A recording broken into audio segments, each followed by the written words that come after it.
Assalamualaikum warahmatullahi wabarakatuh. Halo para pecinta buku harian seorang istri dimanapun kalian berada, yang tentunya mudah-mudahan kalian sehat selalu dan sukses selalu, amin ya robbal alamin. Oke pemirsa, bertemu lagi bersama saya di channel Suntri TV, yang dimana saya akan menceritakan alur sinopsis buku harian seorang istri tadi malam, yang dimana di situ ada Deo, ada Fajar bersama Lia, yang dimana Lia sebelumnya telah kerampokan uang sebesar 5 miliar, yang dimana uang itu adalah pemberian dari Nek Ratu untuk Tante Merlin yang diberikan melalui Fajar. Lalu ketika Fajar mengambil uang itu untuk ke rumahnya bersama Lia, namun ketika Fajar dan Lia sedang berhenti di satu mall, tiba-tiba ada seorang pencuri yang mengambil uang itu masuk ke dalam mobil. Meskipun di dalam mobil itu ada Lia, namun Lia yang ketakutan oleh pencuri itu, akhirnya uang yang sebesar 5 miliar yang diberikan oleh Nek Ratu ludes diambil oleh pencuri itu. Dan ternyata ya guys, yang mencuri uang sebesar 5 miliar itu adalah si Tony, yang dimana si Tony disuruh oleh si Priska. Begitu juga si Priska disuruh oleh si Mr. Ronai yang sangat licik. Di sisi lain, si Tony dan si Priska yang berhasil mengambil uang sebesar miliar dari tangan si Lia yang sedang sendirian dalam mobil, dan Fajar pun lagi masuk ke mall. Si Tony dan si Priska yang sangat bahagianya, senangnya menjadi orang kaya karena telah berhasil mengambil uang itu. Namun setelah itu tiba-tiba datanglah si Roni. Si Roni pun masuk ke dalam mobil, dan si Roni pun langsung membagikan uang itu. Namun seperti biasa, dirinya yang paling banyak dan si Tony yang paling sedikit. Si Priska pun sama dengan si Tony. Akhirnya si Tony pun gak lama kemudian langsung bersenang-senang ya guys, membeli motor termasuk si Priska. Di sisi lain, ketika si Tony sedang berbelanja saking senangnya banyak duit, termasuk si Priska yang ada di situ mau ejozing, yang dimana dari ujung rambut hingga ujung kepala sampai anak pun dampal suku, semuanya serba baru, baju baru, kongkorong baru, sepatu baru. Di situ pun yang ada si Alia melihat si Tony dan si Priska merasa heran. Kalau mau kemudian si Alia menghampiri si Tony. Lalu si Alia menanyakan, dari mana kamu dapat uang bisa beli motor itu? Ya terserah gua lah, lu gua. Terserah saya mau beli mobil terserah saya mau beli kapal terserah saya, ini uang saya, kata si Tony. Namun si Alia yang gak biasa melihat si Tony, apalagi sekarang lagi si Alia pun mau menyelidiki dari mana uang mereka. Apalagi Alia di situ melihat si Priska yang sama dengan si Tony yang serba baru. Si Alia pun mulai dari situ mau menyelidiki uang dari mana yang dipakai oleh si Tony termasuk si Priska, karena semua orang dari mulai Dewa, Fajar, Lia dan lainnya menuduh si Alia yang belum ada buktinya. Makanya si Alia pun mau menyelidiki si Tony dan si Priska untuk membuktikan jikalau dirinya tidak salah. Di sisi lain, Nana yang lagi mau mencari keberadaan Junior, tiba-tiba di tengah perjalanan bertemu dengan si Tony. Si Tony pun sangat gembira karena menemukan Nana. Lalu si Tony pun menggoda Nana, mau kemana cantik? Langsung di situ pun Nana melawan si Tony. Si Tony pun yang melawan Nana. Akhirnya si Nana pun langsung digendong sama si Tony. Namun tiba-tiba datanglah Dewa menyelamatkan Nana. Singkat cerita, Nana pun diselamatkan oleh Dewa. Namun Dewa pun yang seperti biasa gengsinya di atas ya, yang padahal sebenarnya dalam hatinya Dewa merasa kangen atau rindu terhadap Nana. Begitu juga dengan Nana yang sangat rindu terhadap Dewa.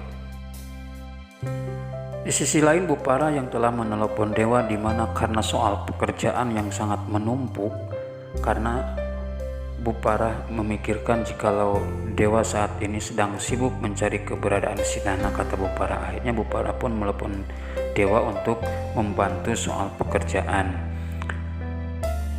Lalu Dewa pun pergi ke tempat Bupara. Namun sebelum nyampe ke tempat Bupara, Dewa pun membeli mobil barunya yang sangat keren dan sangat bagus sekali. Singkat cerita, Dewa pun nyampelah ke rumah Bupara. Dan Bupara pun kaget ketika datang mobil itu. Siapa ini yang telah membawa mobil baru, kata Bupara. Ternyata setelah keluar dia adalah Dewa. Bupara pun sangat gembira, kata Bupara. Nah ini dong, kalau keluarga Buana ketinggalnya bagus seperti orang kaya, beli mobil baru mewah, jangan pakai motor mulu. Kalau pakai mulu kan muka kamu kosong, kayak kata Bupara. Hingga cerita akhirnya Bupara pun memberikan pekerjaan yang sudah menumpuk terhadap Dewa. Bupara pun bilang ini harus cepat diselesaikan biar perusahaan kita semakin jalan. Namun di sisi lain Dewa yang telah meninggalkan Junior di kontrakannya, Dewa pun menitipkan terhadap Lia. Pokoknya kata Dewa, Lia harus jaga Junior, jangan sampai orang tahu, jangan sampai orang masuk ke dalam kontrakan saya, yang dimana Lia dan Junior ada di kontrakan Dewa, bahkan pintunya pun dikunci.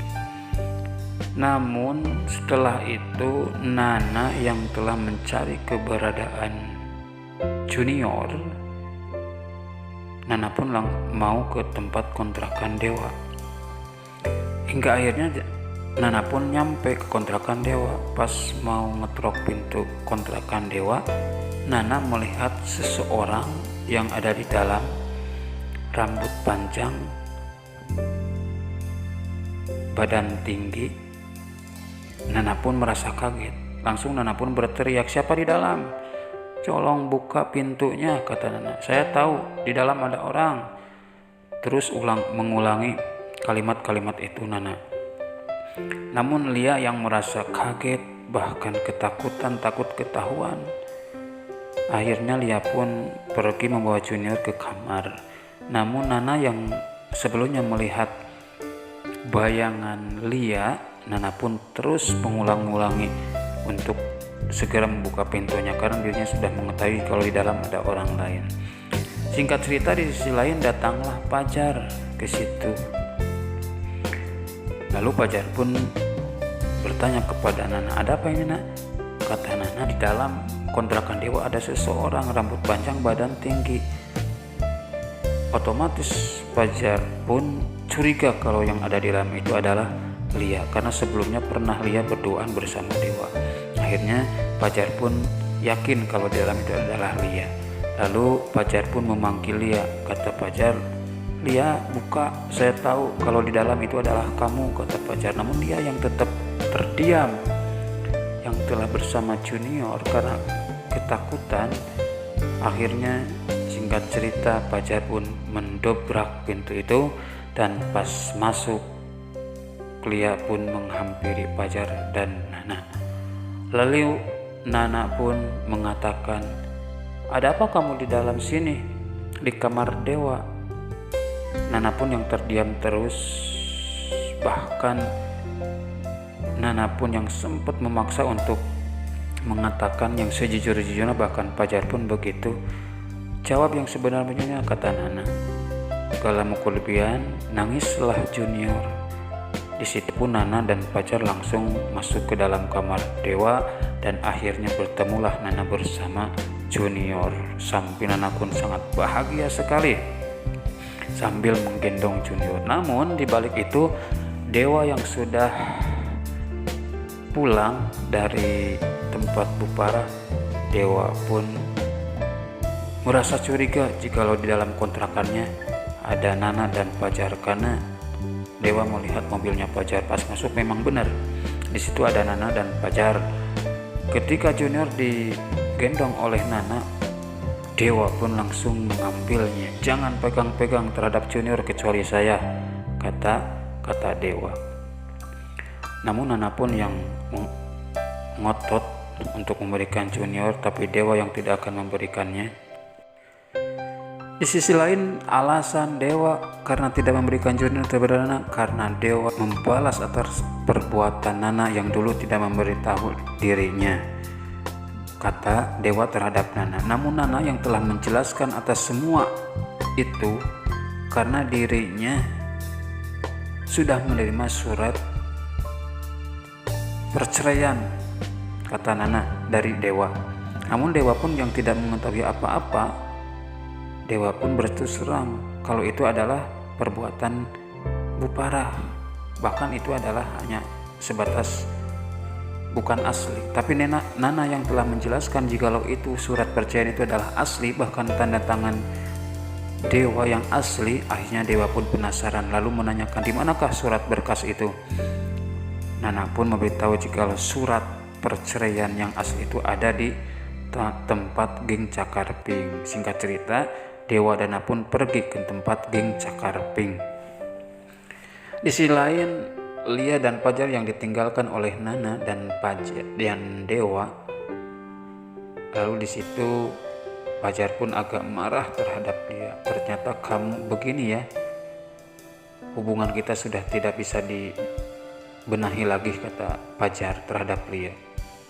Sambil mengambil foto dirinya yang bersama Lia, bahkan disobek oleh Fajar. Namun setelah itu ternyata Lia pun nyetir terhadap Fajar.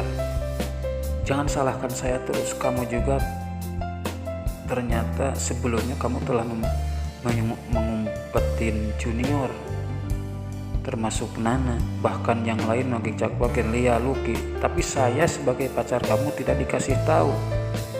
Ya udah, gak apa-apa kalau mau putus-putus karena kata kamu hubungan ini sudah tidak bisa diperbaiki. Akhirnya gak apa-apa, soal foto tinggal sobek aja, hubungan kita sampai di sini aja," kata Lia. Lia pun pergi dari situ. Namun Fajar yang telah menyesal atas perkataan dirinya yang memang dirinya salah juga. Akhirnya Fajar pun mengejar Lia. Namun Lia yang langsung masuk, bahkan pintunya pun dikunci. Disitulah Fajar meminta maaf terhadap Lia sambil foto yang sudah disobek oleh dirinya dibetulin lagi lalu diberikan lagi kepada Lia. Namun di sisi lain, ketika Fajar masih di kontrakan Lia, yang di situ Fajar mendapatkan telepon dari Pasha, yang dimana Pasha mau mengatakan soal uang yang 5 miliar itu. Fajar pun langsung mau ke tempat Tante Merlin di mana berada.